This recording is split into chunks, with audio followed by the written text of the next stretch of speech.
নমস্কাৰ। এই মুহূৰ্তত আহি পৰিছে অসমবাসী ৰাইজৰ কাৰণে কেইবাটাও গুৰুত্বপূৰ্ণ খবৰ। PM কিষাণ যোজনা 17 নং কিস্তি ধন যিসকলে পোৱা নাই তেওঁলোকৰ বাবে খুবেই গুৰুত্বপূৰ্ণ ভিডিঅ'। কি কৰিলে 17 নং কিস্তি ধন পাব আৰু কেনেকৈ চেক কৰিব সবিশেষ জানিব পাৰিব আৰু বেনিফিচিয়াৰী ষ্টেটাছটো চেক কৰক। আৰু অৰুণোদয় আঁচনিক লৈ বৃহৎ ঘোষণা মুখ্যমন্ত্ৰীৰ, চাওক সবিশেষ। আজিৰ প্ৰথমটো খবৰে হৈছে PM কিষাণক লৈ। যদিহে আপোনালোকে এতিয়ালৈকে 17 নং কিস্তি ধন পোৱা নাই তেতিয়াহ'লে আপোনালোকৰ বাবে খুবেই গুৰুত্বপূৰ্ণ খবৰ। PM কিষাণ যোজনাৰ 17 নং কিস্তি ধন যোৱা 18 জুন তাৰিখে প্ৰধানমন্ত্ৰী নৰেন্দ্ৰ মোদীয়ে প্ৰেৰণ কৰিছিলে পোনপটীয়াকৈ কৃষকসকলৰ একাউণ্টত। কিন্তু এতিয়ালৈকে বহুত কৃষকে এই ধনৰ পৰা বঞ্চিত আছে। অৰ্থাৎ আপোনালোকে এই ধন পাবলৈ হ'লে কি কি কৰিব লাগিব চাওক। যদিহে আপোনালোকে এতিয়ালৈকে 17 নং কিস্তি ধন পোৱা নাই তেতিয়াহ'লে আপোনালোকে পোনপ্ৰথমতে নিজৰ বেনিফিচিয়াৰী ষ্টেটাছটো চেক কৰিব লাগিব। আৰু কেনেকৈ চেক কৰিব চাওক। বন্ধু বান্ধৱীসকল, আপোনালোকৰ নিজৰ মোবাইলত যিকোনো এটা ব্ৰাউজাৰ অ'পেন কৰি PM কিষাণ চাৰ্চ কৰিব আৰু আপোনালোকৰ সন্মুখত এনেকুৱা এটা পেজ আহিব। পেজ অহাৰ পিছত আপোনালোকে প্ৰথমত দেখিব পাইছে যে PM কিষাণ অফিচিয়েল ৱেবছাইট, তাৰ ওপৰত এবাৰ ক্লিক কৰিব আৰু ক্লিক কৰাৰ পিছত পেজটো লোডিং হওঁতে অলপ টাইম লাগিব বা অলপ চাৰ্ভাৰ ডাউন থাকে বা নেটৱৰ্ক প্ৰব্লেম থাকিলে অলপ সময় লাগে। আপোনালোকে অলপ ধৈৰ্য ধৰিব আৰু তাৰপিছত নতুনকৈ আপোনালোকৰ সন্মুখত আকৌ এনেকুৱা এটা পেজ আহিব। আপোনালোকৰ সন্মুখত এনেকুৱা এটা পেজ আহিব আৰু এই পেজ অহাৰ পিছত আপোনালোকে এই বস্তুখিনি পঢ়ি চাব। EKYC is mandatory for PM Kisan registered farmer, মানে EKYCটো বাধ্যতামূলক আৰু OTP বেছড EKYC কৰিব পাৰিব আপোনালোকে PM কিষাণ যোজনাৰ পৰ্টেলৰ জৰিয়তে বা CSC চেণ্টাৰত গৈও কৰিব পাৰিব। আৰু আজি আপোনালোকক নিজৰ বেনিফিচিয়াৰী ষ্টেটাছটো কেনেকৈ চেক কৰে মই সেইটো দেখুৱাম।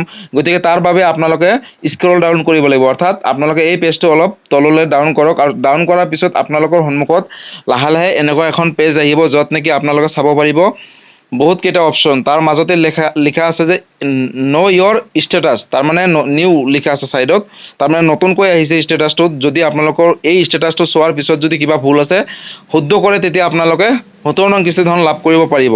ন' ইয়ৰ ষ্টেটাছ, ইয়াৰ ওপৰত এবাৰ ক্লিক কৰিব আৰু ক্লিক কৰাৰ পিছত আপোনালোকৰ সন্মুখত আকৌ নতুন এটা পেজ আহিব।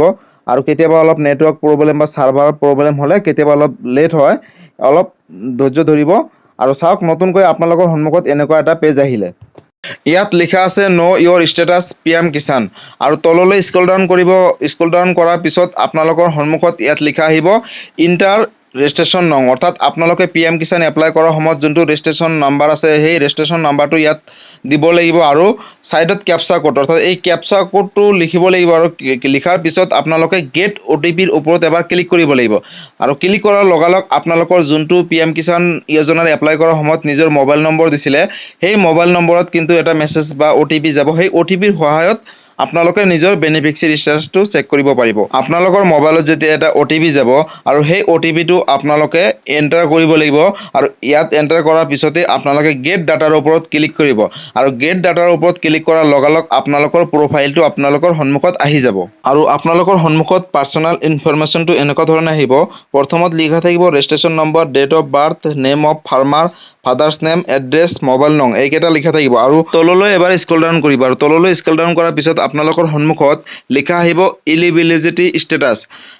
আৰু 2 নম্বৰত আছে reason of ineligibility if any.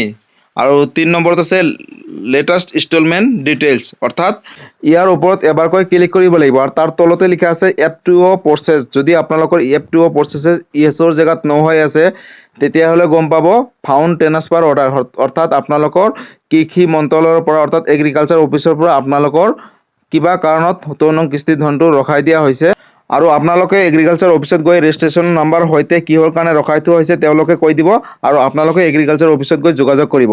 আৰু আপোনালোকে ইলিজিবিলিটি ষ্টেটাছৰ ওপৰত এবাৰ ক্লিক কৰক আৰু ক্লিক কৰাৰ পিছত আপোনালোকৰ সন্মুখত এনেকুৱা এটা পেজ আহিব। চাওক, আপোনালোকৰ সন্মুখত যেতিয়া এনেকুৱা এটা পেজ আহিব, লেণ্ড শ্বেডিংটো ইয়েছ হৈ আছেনে নাই, EKYCটো ইয়েছ হৈ আছেনে নাই, আধাৰ কাৰ্ডৰ লগত বেংক একাউণ্ট শ্বেডিংটো ষ্টেটাছ ইয়েছ হৈ আছেনে নাই, আৰু EKYC ডেটটো আপোনালোকৰ ইয়াত লিখা আছেনে নাই। যদি এই সবিশেষ তথ্য ঠিক আছে তেতিয়াহ'লে আপোনালোকে PM কিষাণৰ বাবে এজন যোগ্য হিতাধিকাৰী হয় আৰু আপোনালোকে এই ধনসমূহ লাভ কৰিব। আৰু যদি আপোনালোকৰ হয়তো কিবা লেণ্ড শ্বেডিঙৰ জেগাত যদি ন হৈ আছে তেতিয়াহ'লে কিন্তু আপোনালোকে লেণ্ড শ্বেডিংটো আপোনালোকে, অৰ্থাৎ মাটিৰ জমাবন্দীটো আপডেট দিব লাগিব CSC চেণ্টাৰত গৈ।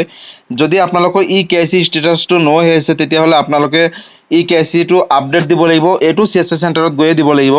আৰু যদি আধাৰ কাৰ্ডৰ লগত বেংক একাউণ্টটো শ্বেডিংটো ন হৈ আছে তেতিয়াহ'লে আপোনালোকে IPB মানে ইণ্ডিয়ান পোষ্ট পে'মেণ্ট বেংক বুলি আছে, পোষ্ট অফিচত গৈ এটা একাউণ্ট খোলাই ল'ব আৰু সেই একাউণ্টত PM কিষাণ যোজনাৰ ধনসমূহ ডাইৰেক্ট সোমাই যাব। আৰু ইয়াত চাওক reason of ineligibility if any, যদি কিবা কাৰণত আপোনালোকৰ পে'মেণ্টসমূহ ৰখাই থোৱা হৈছে, কিমান তাৰিখৰ পৰা কিমান তাৰিখলৈকে ৰখাই থোৱা হৈছে আৰু কি কাৰণত ৰখাই থোৱা হৈছে, হয়তো ইয়াত ৰিজনটো থাকিব, তাৰমানে কিহৰ কাৰণে ৰখাই থোৱা হৈছে। যদি আপোনালোকৰ সবিশেষ তথ্য ঠিক থাকে তেতিয়াহ'লে নিশ্চয় আপোনালোকে PM কিষাণৰ ধনসমূহ লাভ কৰিব।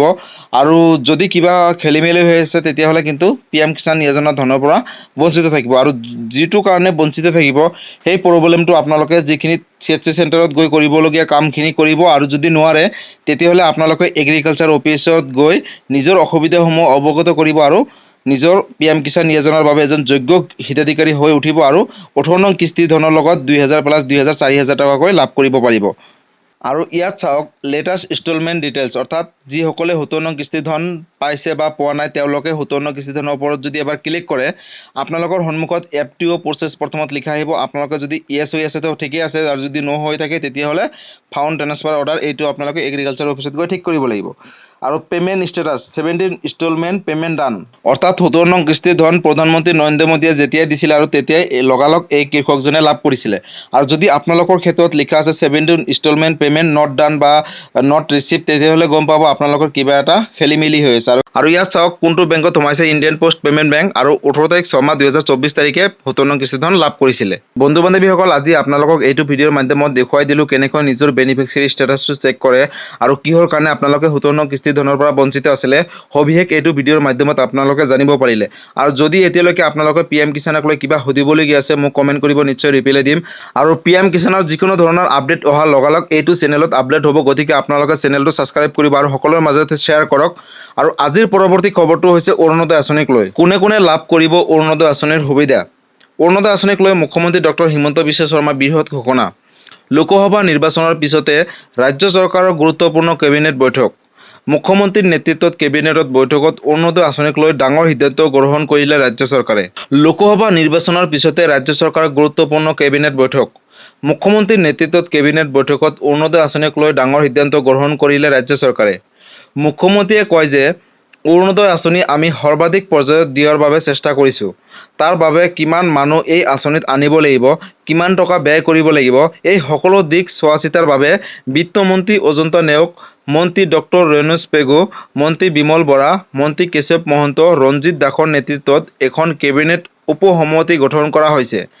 কেবিনেট ছাব কমিটিয়ে অহা এমাহৰ ভিতৰত আমাক পৰামৰ্শ দিব। গোটেই আঁচনিখনৰ বাবে এটা ধাৰণা দিবলৈ এই ছাব কমিটি গঠন কৰা হৈছে।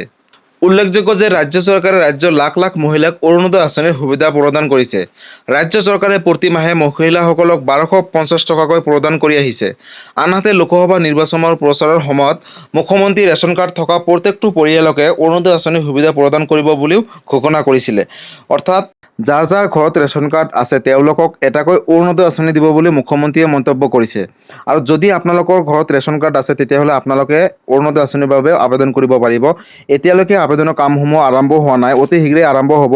ইতিমধ্যে অৰুণোদয় আঁচনিৰ বাবে আলোচনাৰ কামসমূহ চলি আছে আৰু অসমৰ প্ৰত্যেক জেগাতে এতিয়া বৰ্তমান বানপানীৰ সমস্যা চলি আছে, গতিকে হয়তো অহা মাহেকৰ ভিতৰত নতুনকৈ অৰুণোদয় আঁচনিৰ বাবে আবেদনৰ কামসমূহ আৰম্ভ হ'ব পাৰে। যদি আৰম্ভ হয় লগালগ আপোনালোকৰ মাজত মই ভিডিঅ' বনাই আপলোড কৰিম। তাৰ বাবে আপোনালোকে মোৰ চেনেলটো ছাবস্ক্ৰাইব কৰিব আৰু অৰুণোদয় আঁচনিক লৈ যদি কিবা সুধিবলগীয়া আছে মোক কমেণ্ট কৰিব, আৰু যদি PM কিষাণক লৈও সুধিবলগীয়া আছে কমেণ্ট কৰক, মই নিশ্চয় ৰিপ্লাই দিম। আৰু আপোনালোকৰ গাঁৱত বা আপোনালোকৰ চহৰত যদি বানপানী হৈছে নেকি, যদি হৈছে এটা কমেণ্ট কৰি জনাওক, আৰু ক'ৰ পৰা চাইছে ভিডিঅ'টো এবাৰ ক'ব, নিশ্চয় মই ভাল পাম।